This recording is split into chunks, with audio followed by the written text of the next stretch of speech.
ప్రతి శనివారం గుడికి వెళ్ళటం అమ్మ అలవాటు చేసింది. వెళ్లకుండా ఉండలేకపోతున్నానంటే నమ్మండి.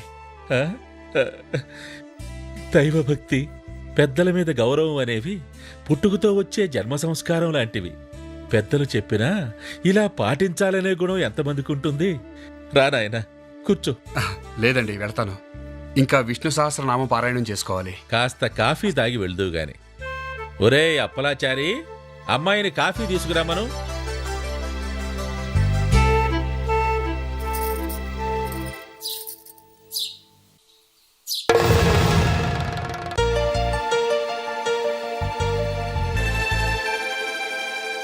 నేను చెప్పిన శివరాం ఇతనేనమ్మా, కోటయ్య గారి మనవడట. వసంతలక్ష్మి అని మా మనవరాలి స్నేహితురాలు. మీ తాతగారి జీవిత చరిత్ర రాయడానికి ఈ ఊరు వచ్చింది. నీకు సహాయంగా ఉంటుందని పిలిపించాను. కాఫీ పుచ్చుకోనాయన. నిన్న షాక్ తగిలినప్పటి నుంచి చాలా వరీటిగా ఉన్నాను. షాక్ తగిలిందా? కరెంట్ దగ్గరికి వెళ్ళొద్దని నీకు ఎన్నిసార్లు చెప్పాలి? కరెంట్ కదా మరి, దానికంటే పవర్ఫుల్ ఆ జర్నలిస్టు ఈ ఊళ్ళోకి వచ్చింది. నిజమా? అవును, సోమయాజులు గారి ఇంట్లో చచ్చింది. ఆయన మనవరాలు ఇది ఫ్రెండ్స్ అంట. అయ్యో బాబోయ్, ఇప్పుడు ఏం చేద్దాం? పారిపోదామా? అంతే మరి, ఇంకేం చేస్తాం? నోర్మై, మన గుట్టు దాని చేతిలో ఉంటే దాని ప్రాణం మన గుప్పిట్లో ఉంది. నోరెత్తకుండా సైలెంట్ చేస్తాను. ఎందుకు వచ్చిన రిస్క్ కాదు, రిస్క్. నువ్వు నా కాళ్ళు తీసుకో. రాత్రికి తనుండే ప్లేస్కి వెళ్ళి పిచ్చి పిచ్చి వేషాలు లేదని వార్నింగ్ ఇచ్చొస్తాను. ఏంటి, ఇంటికెళ్ళి వార్నింగ్ ఇస్తావా? పోనీ ఈదులోంచి చేస్తాడా? తాచుపాము విషం పిండి కూరలు పీకాలంటే పొట్లో చేయి పెట్టాల్సిందే, తప్పదు.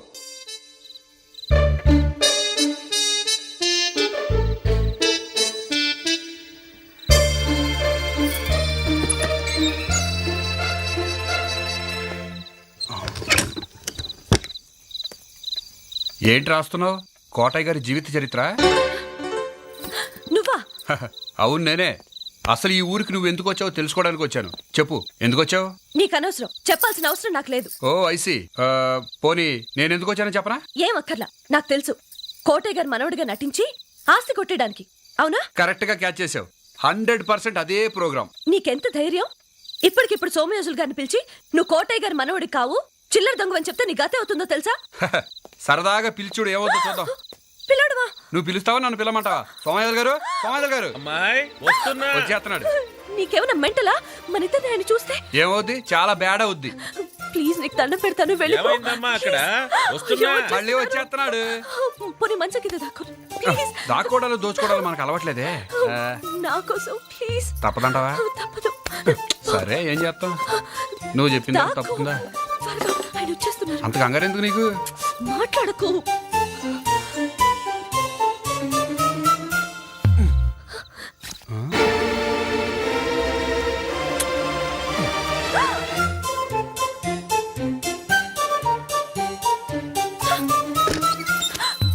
ఏమిటమ్మా, పిలిచింది నువ్వేనా?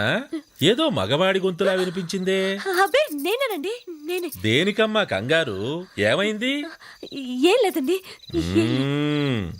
ఏదో ఉంది, దాస్తున్నావు. చెప్పమ్మా, మొహమాటం దేనికి? నిద్ర రావడం లేదా? భయం వేస్తుందా? పోనీ నేను నీ దగ్గర కూర్చుని కాసేపు కబుర్లు చెప్పనా? వద్దండి, వద్దు.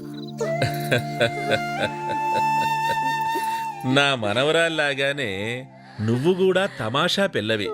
అవును, నిన్నొక ప్రశ్న అడుగుతాను, నిజాయితీగా సమాధానం చెప్తావా? ఏంటండి? ఆ కోటయ్య గారి మనవణ్ణి చూశావు కదా, అతని మీద నీ అభిప్రాయం ఏమిటి?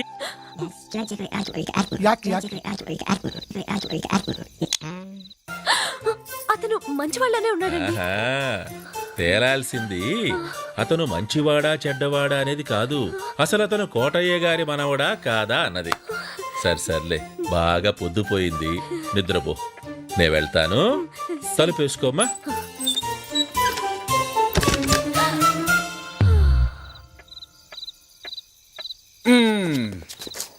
ఇదిగో జర్నలిస్టు, నా గురించి సోమయాజులు గారికి ఏమీ చెప్పొద్దని బతిమాలడానికి ఇక్కడ రాలేదు. నన్ను అప్పచెపితే నాతో పాటు నువ్వు కూడా దొరికిపోతావని హెచ్చరించడానికి వచ్చాను.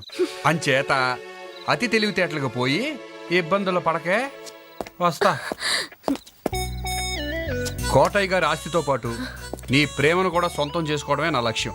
జర్నలిస్ట్, నువ్వు చాలా బ్యూటిఫుల్గా ఉన్నావు. ఛీ, మీరంతా నా చుట్టూ చేరి ఆడు కోటయ్య గారి మనోడు అవునో కాదో కూపీ లాగమంటే తెగ సంబరపడిపోయి డిటెక్టివ్ యుగంధర్లా తెగ ఫీల్ అయిపోయాను. అమ్మో ఆడు పెద్ద ముదుర్లండి. ఏంటి ఈనాళ్ళు ఆడతో తిరిగి ఇదా నువ్వు తెలుసుకుంది. ఈ డెప్ప కటింగ్ సెప్పమకం చూసినప్పుడే అనుకున్నాను ఈ డాల్డా డబ్బా గడి వల్ల కాదు ఈ పని అని. మరి అదే వాళ్ళు ఒరిజినల్ డూప్లికేట్ తెలుసుకోవడం నేను ఎన్ని తిప్పలు పడ్డానో మీకే తెలుసు. ఏదో ఒకటి చెప్పరా చూద్దాం. ఒకటి కాదు 100 చెప్తాను.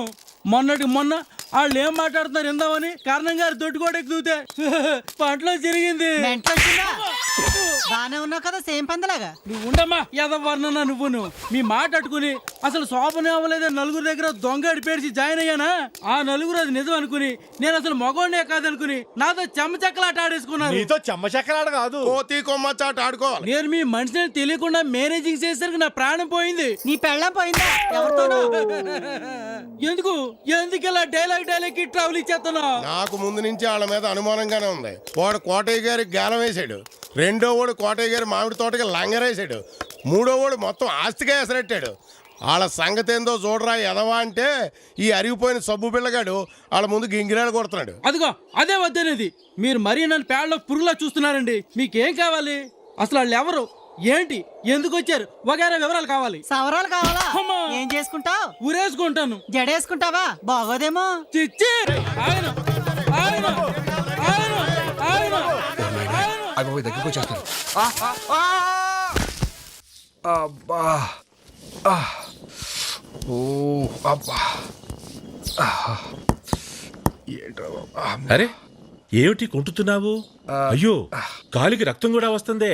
కూర్చో కూర్చో. పర్వాలేదండి, చిన్న దెబ్బే. అలాగని వదిలేస్తే తెల్లవారేసరికి సలపరింత పుడుతుంది. అమ్మాయి త్వరగా తుండుగుడ్డ వేడి నీళ్లు తీసుకురా. అబ్బా తెచ్చావా?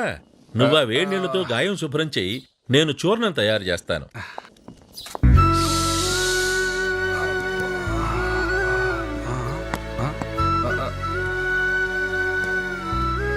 అబ్బా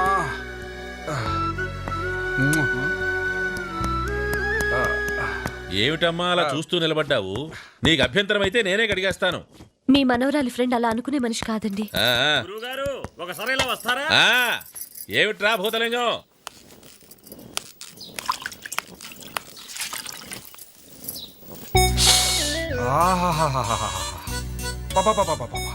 ఏవి హాయిలే హలా. నీ చేతి స్పర్శ ఇంత హాయిగా ఉంటుందని తెలిస్తే 2 కాళ్ళు విరగొట్టుకునేవాడు కదా. అంత కష్టం నీకెందుకు? నిజం తెలిస్తే ఈ ఊరు వాళ్లే చేస్తారులే. పాలు పెరుగు తినక చీవు పడుతుంది. మళ్ళీ రేపొచ్చి కట్టు కట్టించుకో. పెద్దవాళ్ళు మీకెందుకండి శ్రమ? వసంతలక్ష్మి గారు ఉన్నారు కదా, ఆవిడ చూసుకుంటారులేండి. గాయం తగిలింది నీకు, వైద్యం చేసేది నేను. మధ్యలో ఈ పిల్లకేం తెలుసు? ఇంతకీ వెళ్ళగలవా? సాయం కావాలా? కొంచెం సలుపుగా ఉంది, సాయం ఉంటే బెటర్ అనుకుంటాను. సరే. ఒరేయ్ భూతలింగం. ఏమిటి గురువు గారు? ఒరే నానాజీ నా బట్టలు ఉతుకో. ఈ బట్టలు ఉతకను, కావాలంటే వీడిని ఉతుకుతాను. ఏలోకలం ఉందా? ఇలా అంటున్నాం. అంటలేడు, నేను ఒళ్ళేదు అంకాను. ఏటా ఇది? మీరు ఇలా కొట్టుకుంటూ ఉంటే నేను వంట చేయను. రెండు బుద్ధాచారి గారు టైంకి వచ్చారు. ఏంటి మంచి హుషారుగా ఉన్నారు. శోభనం సక్సెస్? ఏం శోభనం అండి? అత్తమాను శోభనం అన్నాను, ఏదో లేబర్ రాసేసిందండి. ఎవరు మీ వైఫా? మీరు మంచి లైనింగ్ లో మాట్లాడుతున్నారు. లైనింగ్ కాదు రైమింగ్. ఈ నైట్ కి నువ్వు నా చేతిలో కిల్లింగ్. ఏవైనా మీలో మంచి లైటర్ ఉన్నాడండి. లైటర్ కాదు రైటర్. నోరు మీర డాఫర్. అవునండి, నేను కథ రాశానండి, దానికి టైటిల్ కూడా పెట్టానండి. ఏంటో? లేచిపోయిన పెళ్ళం లేవలేని మొగుడు. సూపర్ గా ఉంది. ఇది మీ ఓన్ స్టోరీలా ఉంది. అవునండి, ఇందులో నా వైఫ్ కూడా వస్తుందండి. కరెక్టే, ఇక్కడికి కూడా మీ వైఫ్ వస్తుంది. ఎక్కడా మనిషి దొరకని మెడకాయ కొరికేస్తాను. అయ్యో బాబాయ్, ఏమండి మా ఆవిడగా నన్ను చూసిందంటే శోభన మాట దేవుడు ఎరుగు. ముందు పేక పిసి చంపేస్తుంది. ఏమండి ఎక్కడ దొక్కడం కొంచెం ప్లేస్ చూపించండి. ఇక్కడ దాకోవటం డేంజర్. ఈ ఇంటికి వెళ్ళడానికి రావడానికి ఒకటే గుమ్మ ఉంది. ఓ పని చేయి, ఏంటో? ఈ ఎర్ర చీర కట్టుకుని వెళ్ళి ఆ దొడ్లో అంటుదాము. ఈలోగా మీ ఆవిడ నేను మెసేజ్ చేస్తాను. మసాజ్ కాదు మేనేజే. నడ్డి మీద తంతే నువ్వు డ్యామేజ్. నమస్కారం అండి, నా పేరు Arun Kumari. Glad to meet you. చిచ్చి బుద్ధాచారి గారి వైఫ్ మీరేనా? అదేంటి అలా చేశారు? ఏం చేశాను? మీరు శోభనానికి ఒప్పుకోవడం లేదని చాలా బాధపడిపోతున్నాడు.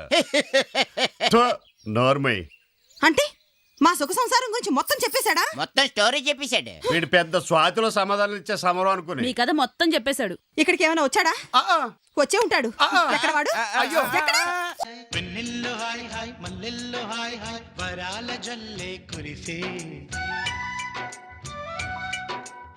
ట్రంపెట్లు హాయ్ హాయ్ ట్రంపెట్లు హాయ్ హాయ్ ఇవాళ మనసే మురిసే మే నెలలో ఎండ హాయ్ ఆగస్టు వాన హాయ్ జనవరిలో మంచు హాయ్ హాయ్ రామాయ్ హాయ్ గుంటె చాలు నండి వెయ్యి మాటలెందుకండి వెన్నెల్లో హాయ్ హాయ్ మల్లెల్లో హాయ్ హాయ్ వరాల జల్లే కురిసే